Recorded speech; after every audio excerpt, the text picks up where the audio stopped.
Welcome to the Self-Storage University podcast, where you will learn the correct way to identify, evaluate, negotiate, perform due diligence on, renegotiate, finance, turn around, and operate self-storage facilities. And now, here is your host, a partner in one of the largest real estate portfolios in the U.S. with nearly $1 billion of holdings, Frank Rolfe. Any idiot can buy a self-storage facility, and many do. This is Frank Rolfe, the Self-Storage University podcast. We're going to be talking about the fact that it isn't any glamorous undertaking just to buy a self-storage facility. The whole trick is to actually make money with it. That's all it means. So don't let yourself get in a mode in which you think that the whole goal here is to buy a self-storage, because if it doesn't make any money, who would want it? So let's first talk about why people do that. Why do some people buy self-storage facilities that are doomed to never make any money? And the key is because they like to follow the herd. They don't like to think independently. They always have this kind of FOMO, fear of missing out. So what they do is they kind of reactively follow what everyone else is doing. If you Google up the self-storage industry over the last few years, you'll see there's certain markets that they talk over and over again as being attractive places to buy self-storage. Markets like in Austin, Texas, and around Denver, Colorado. And the problem is those probably were hot markets years ago, but today it's not working very well at all. Often the markets that are determined to be hot and they're publicly advertised as being hot, well, you know what happens there.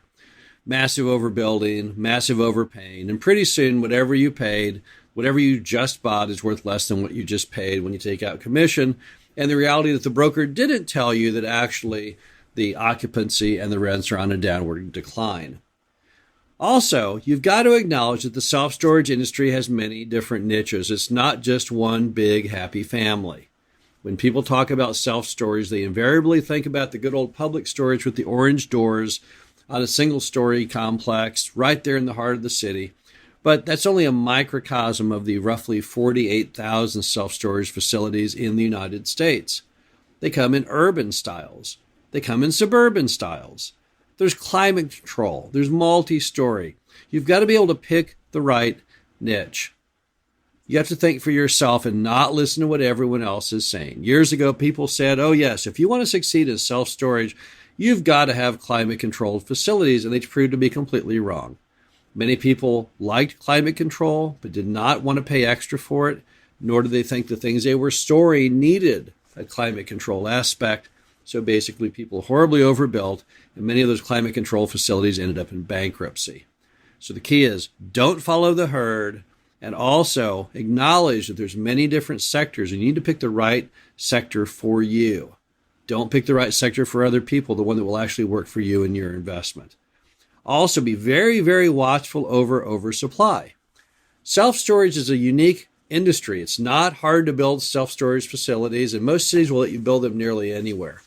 What you don't want to do is to buy or build a storage facility in a market where everybody else can too. Here where I'm in Missouri, if I just go up the highway about 15 minutes, I see this painful confluence of storage facilities that all went up at the same time, one after the other. The first one went up, and I thought, well, okay, that looks like not too bad a location. And then one went up right across the street. And then one went up across the highway on the same corner. So 3 of the 4 corners all have brand new self-storage facilities, and this is not in a very large market. So they now all have big ads that say, rent 1 month here, get 1 free. The next one says, rent 1 month here, get 2 free. You know how that's all going to end up.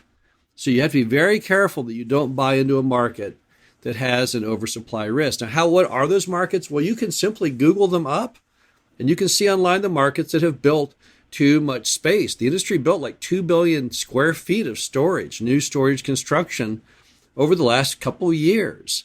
As a result, some markets are absolutely poisoned. Don't buy into those markets.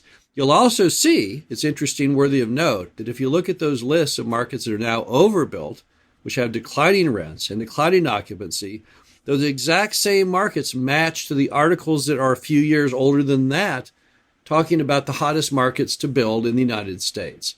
Again, it's that same feast and famine, cyclical nature of people. When you have people who like to develop storage with unbridled enthusiasm, it often turns into a gigantic mess. Also, you have to do great due diligence. Some of the idiots who buy self-storage facilities don't even probably know how to spell due diligence. But due diligence means you have to look through the revenues and the expenses. You have to verify those. You have to do all the things necessary to make sure that you are not gambling your investment dollars. If you want to be a gambler, there's great places to go for that. There's Las Vegas. There's many other casinos. But no one should be a gambler in the self-storage arena. That makes absolutely no sense at all. And you don't have to be a gambler. Diligence allows you to overcome the typical risk associated with buying a property and to make a much more educated selection where you've mitigated the rest so that you know fairly well what might occur and what your plans are if, in fact, it does occur. Ben Franklin said in about 1778, I believe, that diligence is the mother of good luck, and he was exactly correct. Those who do good due diligence seldom have to rely on raw luck to succeed because they make their own luck. Now, it doesn't mean there isn't some element of luck in life. Certainly, if you find that one self-storage facility for sale that no one else was ever able to reach the owner, or you're the person who called the guy about buying it, it just so happened on the very same exact time that he was going to drop the price by half. Yeah, there's some luck out there. But by and large, we all create our own luck. And we do that by being smart and applying good due diligence. I don't know anyone in the storage industry who's ever succeeded by not doing good due diligence. I know some people who have lucked out, maybe on one facility, and then lost it all on the next or on the third. So you've got to do great due diligence. Another item you have to do, if you don't want to be a self-storage buying idiot, is you have to acknowledge the law of risk and reward. Now, what is risk and reward? We all take risk every day. Every time you pull out of your driveway in your car, you have risk. You might get hit by a drunk driver. You might not have the ability to see through the oncoming sun and hit a pole. Maybe your tire will go flat. Maybe your engine will die and leave you stranded. But that's the risk we all have to take to move forward. So often, you can't make any progress with that risk. In fact, there's an old saying that, behold the turtle. To make forward progress, it has to stick its neck out. And we all have to do that. We all have to stick our neck out to some degree. But when we take risks, there has to be a reward for that. You're not going to pull out of your driveway and drive down the highway just for fun. Some people might. Some people might do that just to take their classic car out to the Sonic. But for most people, no. There has to be a reward for doing it. And for most people, it's going to work. And so they're getting in their car and driving somewhere and taking risk in order to get paid. But there's a theory called risk and reward, and basically what it means is you have to have a healthy relationship between the two. So if you take high risk, you have to get high reward. If you take low risk, you're happier with a lower reward. But you would never want to do a deal that has high risk and a low reward. That simply will not work for you as an investor. Sam Zell, the largest owner of mobile home and RV parks, office buildings, and apartments, he wrote an entire book on this topic called Am I Being Too Subtle? It's a great book. His entire life has been geared towards the analyzing of risk and reward. And everything he's done in his career, bear in mind he's the only one in American history to be the largest in 3 separate real estate sectors. It's all about risk and reward to him. He tells everyone who works at his company, always do deals that have low risk and high reward, and never do deals that have high risk and low reward. In fact, I think he has it printed on the back of his business card. The bottom line is you've got to have that healthy balance. If you're looking at buying a self-storage facility that has lots of risk, maybe the market is oversaturated, maybe the metro is too small, it has to have huge reward. You will never, ever do you want to take lots of risk without a compensatingly healthy reward. Finally, you just have to dare to be different. What happens to a lot of people who make idiotic purchases on self-storage facilities is they follow what everybody else tells them. The broker, the media, whatever articles that they can Google up. But that's not what smart people do. Smart people like to be different, right? Look at the foundations of the storage industry itself.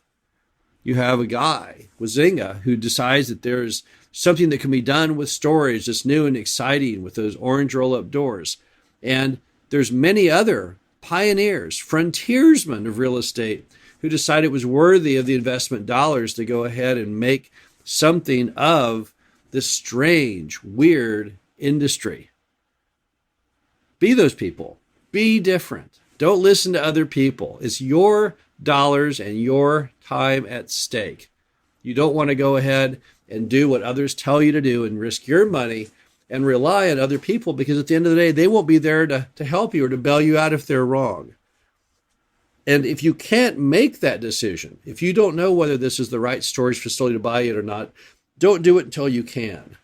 Educate yourself, learn more, look at lots of them that are for sale, look at the costs, look at the markets. You cannot get enough information.